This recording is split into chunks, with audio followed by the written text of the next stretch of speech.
Et bonjour à tous et bienvenue dans cette nouvelle vidéo où on va parler de OP12 qui sort au Japon ce mois-ci à la fin du mois.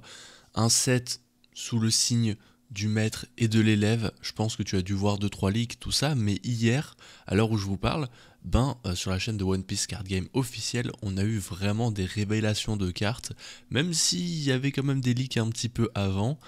Là au moins on est certain des cartes et c'est vraiment cool. Donc tu le vois, le booster il ressemblera à ça. On aura une petite Zoro et la petite Mihawk. Donc comme je t'ai dit, c'est vraiment cet esprit maître élève. Et donc tu vois là, Zoro, ça va être un peu l'élève de Mihawk, hein, pendant un petit arc. Je vais essayer de pas trop parler de One Piece parce que il y a des cartes qui peuvent un peu spoiler. Donc on va se concentrer plus sur les illustrations et genre vraiment quand je sens que ça peut spoiler tout ça, je vais rien dire. Mais donc il y a une vidéo vraiment sympathique qui récapitule un peu toutes les cartes.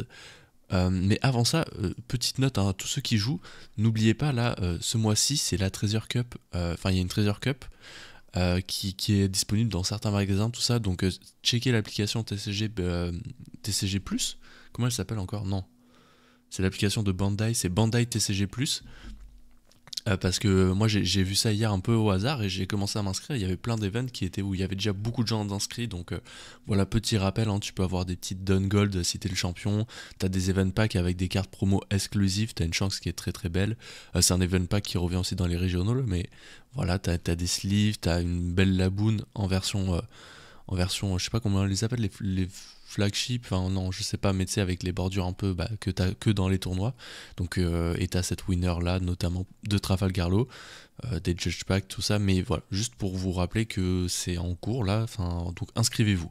Mais nous, aujourd'hui, on va parler de OP12. On a déjà quelques petits leaks, quelques petites illustrations. On va regarder ça ensemble. On va commencer avec cette petite Riley leader. J'ai regardé la vidéo de Pandaman qui détaille vraiment plus les cartes pour le jeu. Donc si vous voulez, ici on va plus parler des illustrations, mais si vous voulez vraiment des détails sur les cartes du jeu, je vous invite à regarder la vidéo de Pandaman parce qu'il explique très bien. Et il explique très bien que cette carte va être éclatée et je suis vraiment d'accord avec lui. Parce que voilà, ça va être éclaté. Mais au niveau de l'illustration, on est vraiment sur une belle carte leader, parce que normalement les cartes leader en classique sont pas très belles, je trouve, de manière générale. Mais là, faut le dire, c'est quand même vraiment vraiment bien.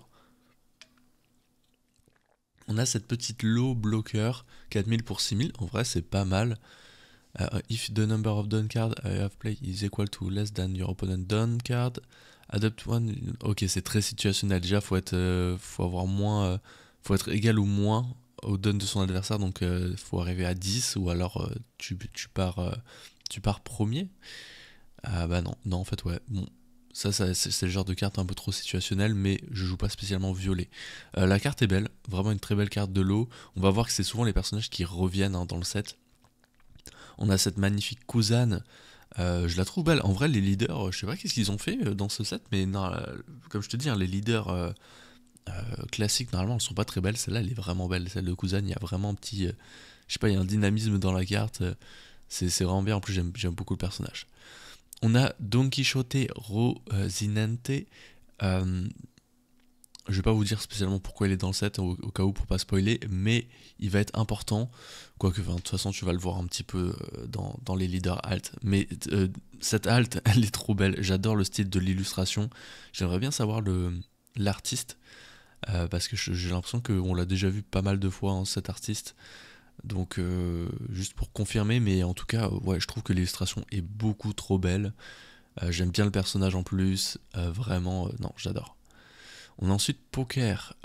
Lui, je vais être honnête, ça me dit rien comme ça. Alors j'ai l'impression que c'est de type Smile, donc oui, bah, ça a l'air d'être de l'équipage de Kaido, mais j'ai zéro souvenir. Donc ouais, il devait être à Wano, mais ça devait être un sous-fifre. Je sais pas, en vrai, ça me dit rien du tout. J'ai plus de souvenir de ça. On a le Don Quixote Rocinante, donc sa version quand il est un peu plus jeune.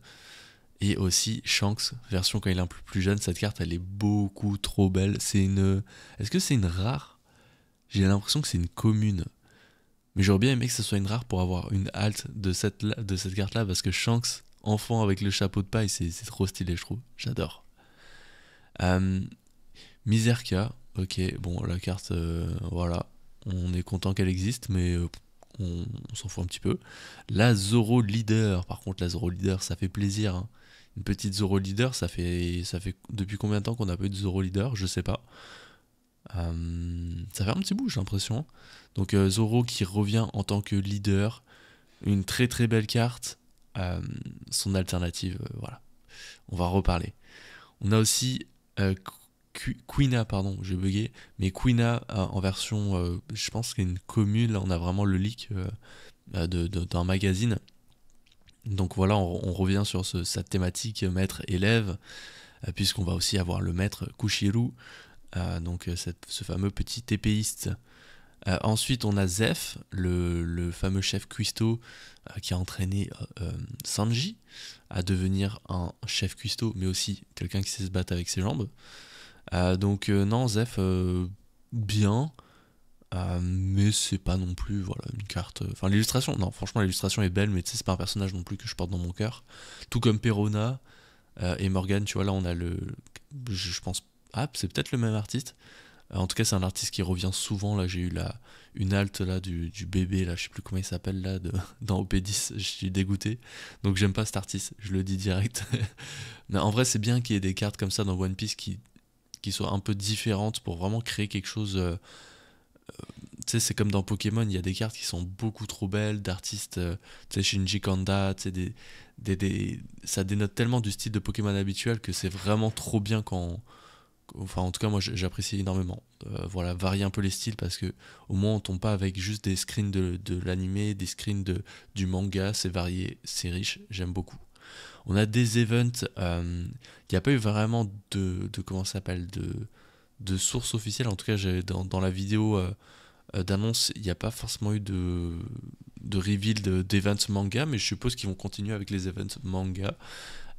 Donc, mais pour l'instant on n'a pas plus d'informations. Évidemment je ferai un set review quand on aura toutes les cartes qui seront sorties. Mais bon, pour l'instant on est vraiment juste dans la petite découverte, hein. Pour être honnête, moi je m'étais pas trop spoilé, donc je découvre un peu avec vous. On a Morley, bon la carte voilà. Rosinante aussi qui a sa version leader, vraiment très belle avec les cartes. Vraiment je te dis, les leaders classiques, ils ont fait quelque chose en plus, hein, parce que normalement les leaders classiques sont pas très jolis, je trouve.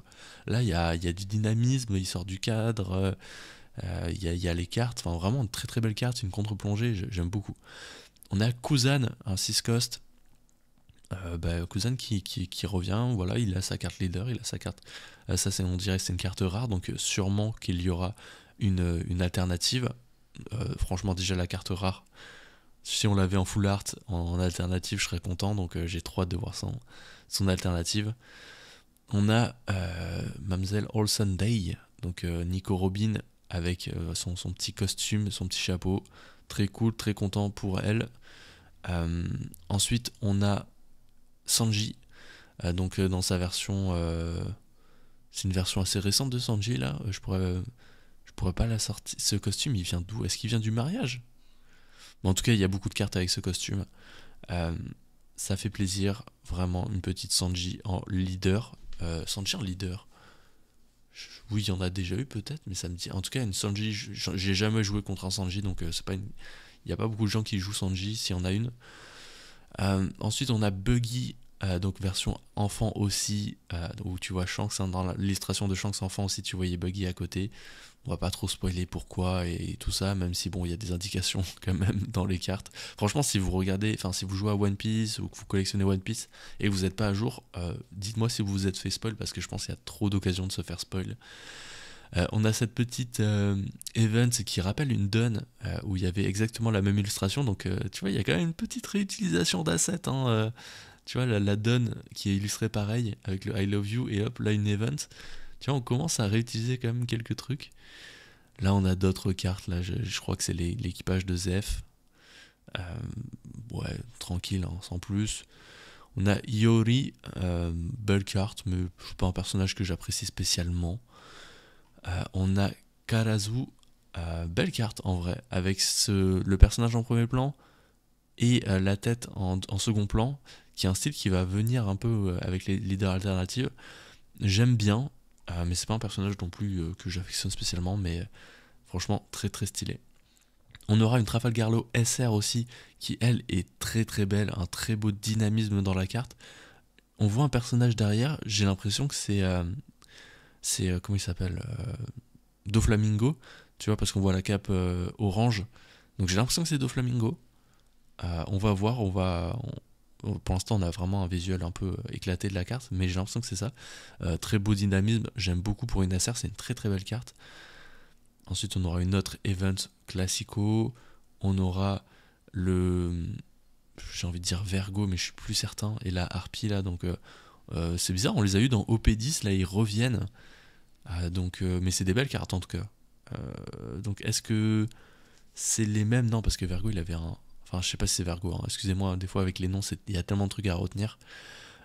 Mais non, il avait un effet, mais il était en violet aussi. La Harpie, par contre, elle était en rouge.